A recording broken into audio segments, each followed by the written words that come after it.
Supreme court ने फिर एक बार सेना का अपमान करने वाले, विवादित बयान देने वाले और ऑपरेशन सिंदूर के नायिका कर्नल सोफिया कुरैशी को आतंकियों की बहन कहने वाले बीजेपी के मंत्री विजय शाह को फटकार लगाई है। उनकी ईमानदारी और मंशा पर सवाल खड़े कर दिए हैं। जब सुप्रीम कोर्ट खुद विजय शाह जैसे मंत्री को फटकार लगा रहा है, तब भी बीजेपी ने उन्हें अपने पद पर बनाए रखा है। प्रधानमंत्री नरेंद्र मोदी ऑपरेशन सिंदूर के नाम पर रैलियां कर रहे हैं। दुनिया भर में नेताओं को भेजकर महिला सैनिकों के सम्मान की कहानियां सुनवाई गई, देशभक्ति के नाम पर वोट मांगे गए, लेकिन उसी ऑपरेशन सिंदूर की नायिका कर्नल सोफिया कुरैशी को उनके ही मंत्री विजय शाह खुले मंच से आतंकियों की बहन कह देते हैं और बीजेपी में किसी को दिक्कत नहीं होती। क्या यही है बीजेपी का असली चरित्र? एक तरफ मोदी सेना के बलिदान और जज्बे की तारीफें करते हैं, देश की बेटियों को सम्मान देने की बातें करते हैं, लेकिन दूसरी तरफ उनके ही नेता सेना के अफसर को धर्म के नाम पर अपमानित करते हैं और मोदी चाहकर भी उन्हें मंत्री पद से हटा नहीं पाते। क्या प्रधानमंत्री अब अपने ही मंत्रियों पर लगाम लगाने में नाकाम हो चुके हैं या फिर उन्हें ऐसे बयान अंदर ही अंदर सूट करते हैं?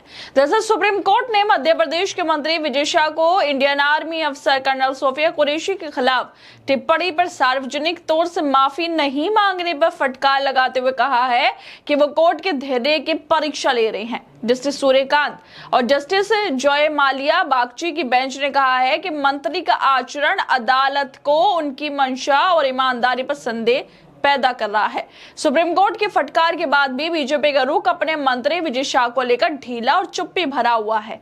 जिस मंत्री ने देश को सेना में सेवा देने वाली अधिकारी कर्नल सोफिया कुरैशी को उनके धर्म के आधार पर आतंकियों की बहन कह दिया, उस पर अब तक ना कोई ठोस अनुशासनात्मक कार्रवाई हुई और ना ही उसे मंत्री पद से हटाया गया। जस्टिस सूर्यकांत और जस्टिस जॉय मालिया बागची की सुप्रीम कोर्ट की बेंच ने मंत्री के बयान को लेकर जो प्रतिक्रिया दी वो किसी सामान्य कानूनी टिप्पणी से कहीं ज्यादा है। अदालत ने साफ कहा है कि मंत्री का व्यवहार कोर्ट को उनकी मंशा और ईमानदारी पर संदेह करने को मजबूर कर रहा है। जब सुप्रीम कोर्ट जैसे संवैधानिक संस्था भी कह रही है कि मंत्री न्यायालय के धैर्य की परीक्षा ले रहा है, तो क्या बीजेपी पर इसका कोई असर नहीं होता? क्या यही है न्यू इंडिया, जहां सेना के अफसर को खुलेआम धार्मिक आधार पर ऐसे अपमानजनक शब्दों का इस्तेमाल किया जाता है और सत्ताधारी दल चुप्पी साध लेता है? शाह की तरफ से पेश हुए वकील परमेश्वर ने कहा कि विजय शाह ने सार्वजनिक तौर से माफी मांगी है और ऑनलाइन मौजूद है और इसे अदालत में रिकॉर्ड में दर्ज किया जाएगा। इस पर कोर्ट ने कहा है कि इस तरह की माफी से आप क्या बताना चाहते हैं, इसका क्या मतलब है? यह आदमी हमारी धैर्य की परीक्षा ले रहा है। यह बयान उसने पहली तारीख को दिया था, यह रिकॉर्ड में कहा है। यह ऑनलाइन माफी उसके इशारों को दर्शाता है, इससे उसकी ईमानदारी पर और शक होता है। सुप्रीम कोर्ट ने विशेष जांच दल यानी SIT को 13 अगस्त तक इस पूरे मामले की जांच पूरी कर रिपोर्ट दाखिल करने का निर्देश दिया है, लेकिन उससे पहले सुप्रीम कोर्ट ने कोर्ट में मौजूद SIT के एक सदस्य से सवाल किया कि पीड़ित या आहत लोगों के बयान को दर्ज करने के बजाय शाह का बयान दर्ज करने का क्या मतलब है? उसका बयान दर्ज करना इतना जरूरी क्यों है? जो लोग पीड़ित हैं उनके बयान दर्ज होने चाहिए। अदालत का यह सवाल SIT की जांच की गंभीरता और निष्पक्षता पर भी सवाल उठाता है।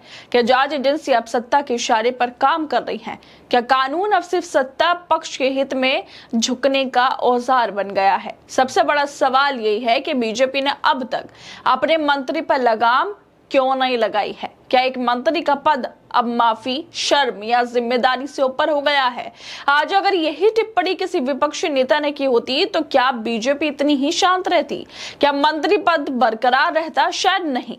फर्क सिर्फ सत्ता में होने का है, लेकिन सत्ता का मतलब जिम्मेदारी भी होता है, लेकिन बीजेपी वाले हमेशा जिम्मेदारी से भागते हैं। अब देखना यह होगा कि सुप्रीम कोर्ट की अगली सुनवाई से पहले बीजेपी कुछ नैतिकता दिखा पाएगी या फिर नहीं, और विजय शाह पर कोर्ट में अगली सुनवाई में क्या क्या भी देखने को मिलने वाला है। खैर दोस्तों, आप लोगों को क्या लगता है इस वीडियो को लेकर? हमें अपनी राय जरूर दें और बाकी तमाम खबरों को देखने के लिए जुड़े रहिए हमारे साथ।